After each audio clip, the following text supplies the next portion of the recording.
Justice pour Okili Russell Garob. Au Congo-Brazzaville, la force publique n'est pas au-dessus de la loi et doivent être soumises au contrôle judiciaire. Que les juges qui ont prêté serment rendent justice en toute indépendance et conformément à la loi.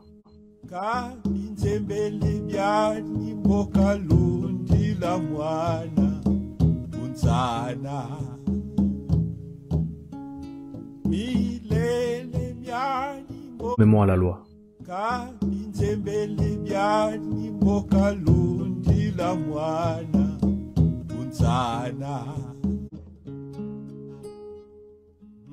Okili Russell Garob, 18 ans, et élève en classe de seconde au lycée Pointe-Noire 2. Il est mort sous les balles d'un agent de police le 6 janvier 2018. Alors qu'il se trouve en compagnie de deux de ses amis, il est subitement pris en chasse du quartier Luandili Fobo jusqu'aux environs de la paroisse Christ-Roi, vers 18 h par un agent de police. Celui-ci, pour le stopper dans sa course, lui tire 2 balles, l'une dans la poitrine et l'autre dans la cuisse droite. L'ayant par la suite rattrapé et après l'avoir traîné par terre, l'agent fait appel à un véhicule de police dans lequel il est jeté.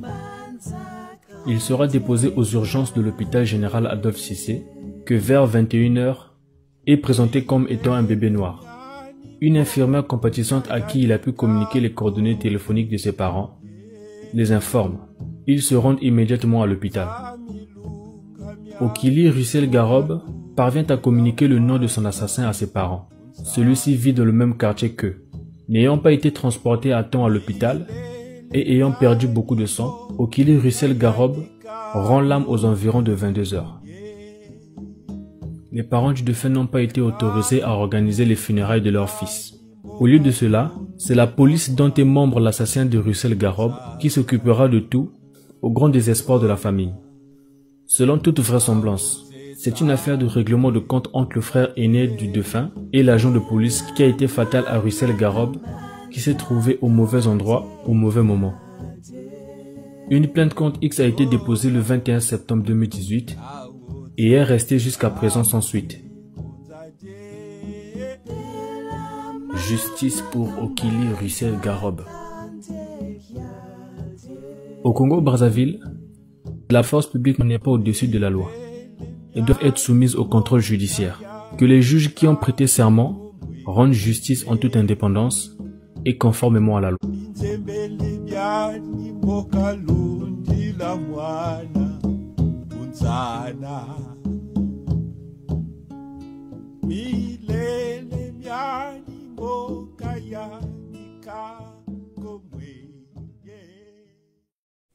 C'était hier ou aujourd'hui. Alors, il y a eu un jeune qui avait été abattu froidement à Brazzaville. Je vous montre la photo. La photo est là. C'est un jeune qui a été abattu par la milice de M. Sassou. Donc par les cobras de M. Sassou. Ceux-là qu'on avait intégrés dans la police nationale. Ceux-là qui portent l'uniforme de la police nationale, qui se disent maintenant policiers, mais qui n'ont jamais été formés, qui n'ont jamais reçu aucune formation. Voilà ce qui s'est passé, les résultats chez compatriotes. Alors, voilà ce qui s'est passé. C'est à Météo. Je crois que c'est à Météo plus précisément. Regardez vous-même. Le jeune qui avait été abattu froidement. Alors, chers compatriotes, comme je l'ai toujours dit, ce qui se passe chez nous au Congo-Brazzaville, c'est pas normal. C'est pas normal parce que tout simplement, chers compatriotes,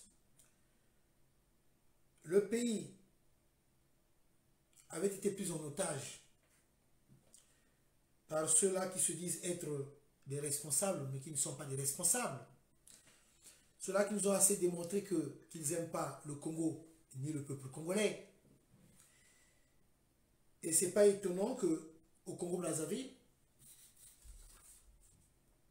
on ne respecte plus la vie humaine, où les jeunes sont abattus froidement, et ceux qui sont à l'origine de ce genre d'actes ne sont même pas inquiétés par la justice.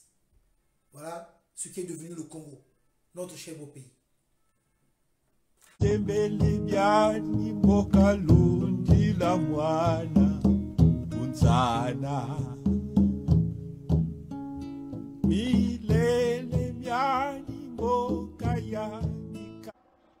L'avenir d'Embouchi. L'avenir d'Embouchi. Et que après, ça souffre que serait l'Embouchi. Bama kutulela la peine au couvre-feu. Bayinza nyonso couvre-feu ikelevé.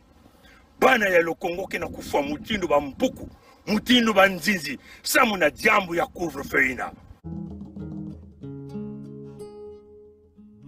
Okili Russell Garob, 18 ans, et élève en classe de seconde au lycée Pointe-Noire 2. Il est mort sous les balles d'un agent de police le 6 janvier 2018. Alors qu'il se trouve en compagnie de 2 de ses amis, il est subitement pris en chasse du quartier Luandili Fobo jusqu'aux environs de la paroisse Christ-Roi, vers 18 h par un agent de police. Celui-ci, pour le stopper dans sa course, lui tire 2 balles, l'une dans la poitrine et l'autre dans la cuisse droite. L'ayant par la suite rattrapé, et après l'avoir traîné par terre, l'agent fait appel à un véhicule de police dans lequel il est jeté. Il sera déposé aux urgences de l'hôpital général Adolphe Cissé, que vers 21 h est présenté comme étant un bébé noir. Une infirmière compatissante à qui il a pu communiquer les coordonnées téléphoniques de ses parents les informe. Ils se rendent immédiatement à l'hôpital. Okili Russell Garob parvient à communiquer le nom de son assassin à ses parents. Celui-ci vit dans le même quartier qu'eux. N'ayant pas été transporté à temps à l'hôpital et ayant perdu beaucoup de sang, Okili Russell Garob rend l'âme aux environs de 22 h. Les parents du défunt n'ont pas été autorisés à organiser les funérailles de leur fils. Au lieu de cela, c'est la police dont est membre l'assassin de Russell Garob qui s'occupera de tout, au grand désespoir de la famille. Selon toute vraisemblance, c'est une affaire de règlement de compte entre le frère aîné du défunt et l'agent de police qui a été fatal à Russell Garob, qui s'est trouvé au mauvais endroit au mauvais moment. Une plainte contre X a été déposée le 21 septembre 2018 et est restée jusqu'à présent sans suite. Justice pour Okili Russell Garob. Au Congo-Brazzaville, la force publique n'est pas au-dessus de la loi et doivent être soumises au contrôle judiciaire. Que les juges qui ont prêté serment rendent justice en toute indépendance.